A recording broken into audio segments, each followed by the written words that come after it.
Welcome back to Celebrity Radio. It's Alex Belfield talking to one of my favourite people, John Owen-Jones. How are you?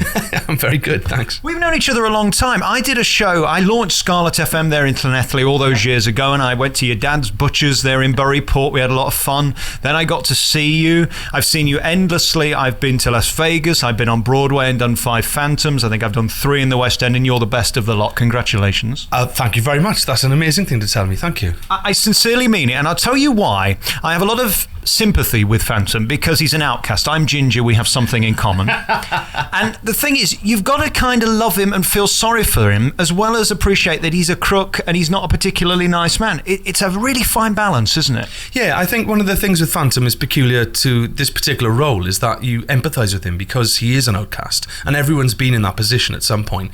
So for some reason, people tend to overlook his bad side. He's a murderer, he's a blackmailer and an extortionist. He's not very nice at all, but he's been kind of put into that position by the way he was treated when he was younger, you know, and that's kind of the other side that you don't really see of the Phantom, but it's just hinted at. And of course he's rejected by the one love of his life, and everyone kind of has been there, you know.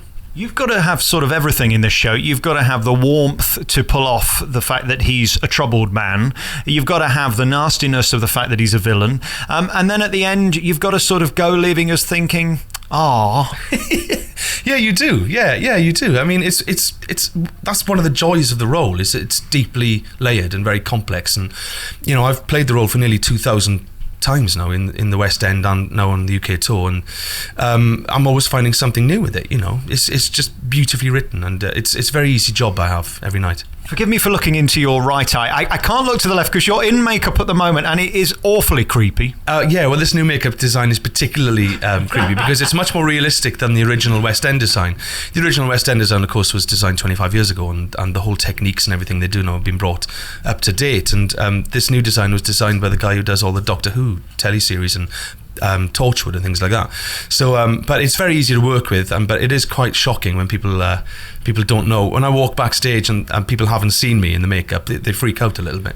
The last time I spoke to you, I said, how long can you keep doing this? Because doing 8 shows a week in this role is absolutely draining. It's got to be, because you're emotional and you've got to sing at the top of your voice. We're here 5 years later and you're still doing it, and you appear to still love it. How have you managed that? That's a very good question. I do have my days when, it's very, very tough to get into work sometimes. But once the lights go down and the music starts, it all kind of takes care of itself, you know. But I think I'm going to hang my mask up for a while, having done a lot of performances now and been given the chance to reinvent it in this new production that we're doing on tour. I think I've kind of done as much as I can do with Phantom for a long time now. I don't know whether I want to be you in a way, because you've done Phantom and you've done Jean Valjean. I don't know where you go from here, because I said to you last time, these are the 2 iconic roles that people spend their entire lives wanting to achieve, and you've done it. So I suppose the next step in your career is what we're here talking about today, which is the album Unmasked, which is incredible. It's anthemic and it's beautifully produced, and it must be really hard to get a decent CD together today. Yeah, it is tough to put that kind of thing together, but I had the backing of a very good record company, who were very supportive and gave me complete artistic control over it, But yeah, that's where I want to move into in the future, is some concerts and more recording, because there's one thing that a lot of, I hate to use the term fans, but a lot of my fans just want me to record and record and record so they can listen to me sing all the time. And I've never really thought of doing that, but now I think maybe the time is to start doing more recording, yeah. I've tried to think of how to describe your voice, and of course I can't do it justice because it's completely unique, but I think for me it's the bass in it, and that rawness and incredible depth to the voice. Is that 40 cigarettes a day? What is it? I don't know what it is, actually. I'm just kind of born with it. I've never had singing lessons, but I suppose it's that Welsh kind of thing. We've got like a sing-song accent, so it's just kind of in there, but no, I don't smoke, I don't drink very much, though we'll be having a little drink tonight, I think, after a tough show. It was a tough show this evening, being so warm backstage as well, and I'm just getting over food poisoning as well, so it's all one of those kind of things, but yeah, I think maybe tonight particularly it was a bit gravelly, but normally it's a bit more tenorial, but I like to describe my voice as warm and mellifluous. Very nice. I'd agree with that. I don't want to give away any secrets, and I certainly don't want to give anybody an excuse to give you a pay cut. But is this really hard for you now, or is it quite easy? I mean, you've got to know it inside out. You've sung it so many times. It's a bit of both, actually. Sometimes, I know it so well now, I can just put it on like an old suit and away you go, But that's kind of what makes it fun as well, that I can actually then explore it and change it and make it new every night. But by the same token, on the other side of the coin, it is hard to do. Sometimes you come into work and you're thinking, oh, how am I going to do this tonight? But as I said earlier, it just kind of takes care of itself. But it can be very tough sometimes, very tough. Are you wearing this garb all night, or does this come on later in the show? This is on from the very beginning. I start about an hour before everyone else. On matinee days, it takes about an hour and a half to put on this makeup, and I can't take it off in between shows on a matinee day. So if I'm doing 2 shows, I start at like 12:30, and I don't finish till 11 at night, and I've got this silicone makeup on my face all day. I mean, you are sweating. You've just come off stage. I think anybody would be. But is it irritating, or do they make sure that it doesn't cause you too much discomfort? Well, it's constantly adjusted and tweaked all the way through the show, to keep it comfortable.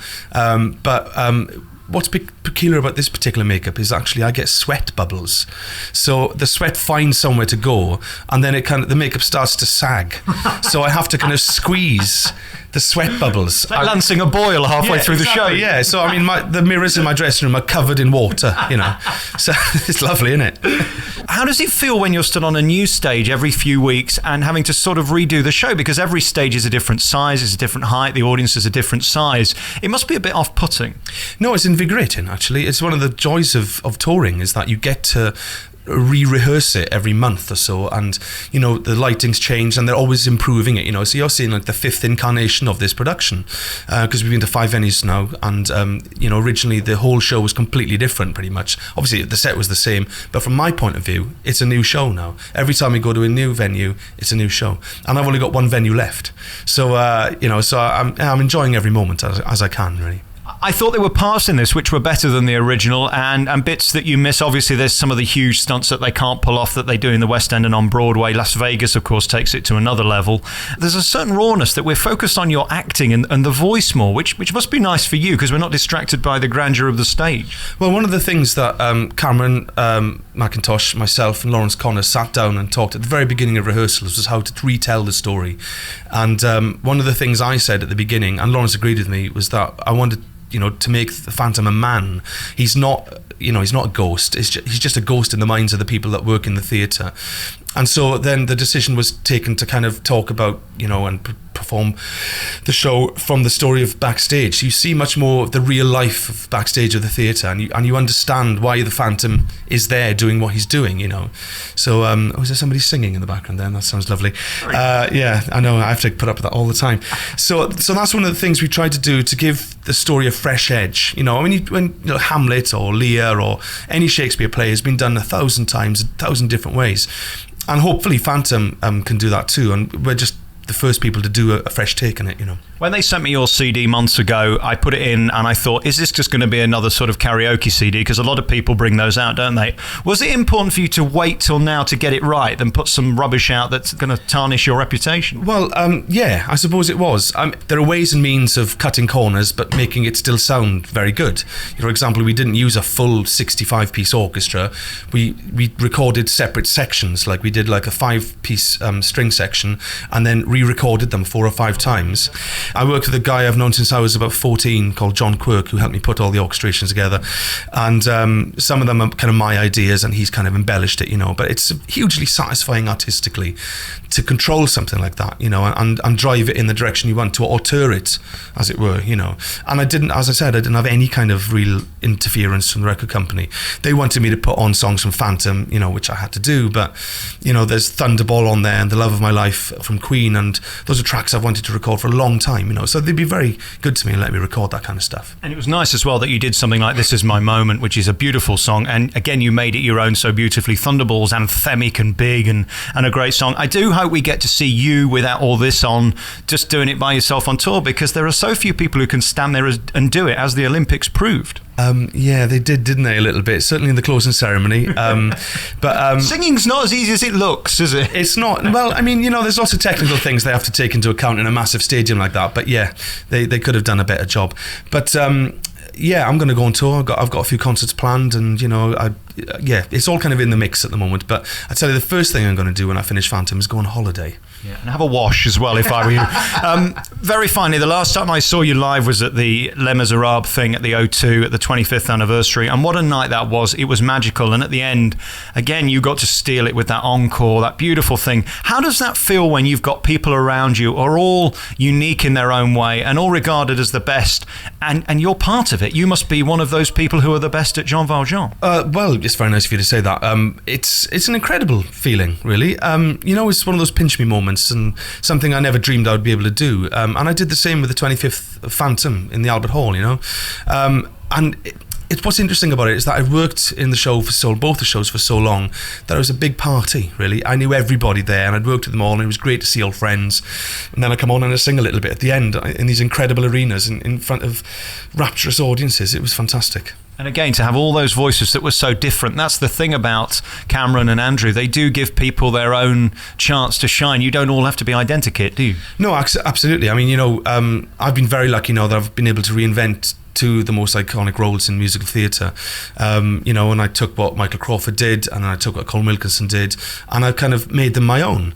And, they didn't have to do that, Cameron and Andrew. They literally could have just sat on a pile of money and gone, it's all working, let's not bother touching it. But they are constantly looking to refresh and reinvent as well. And it's very exciting to be part of that kind of ambition.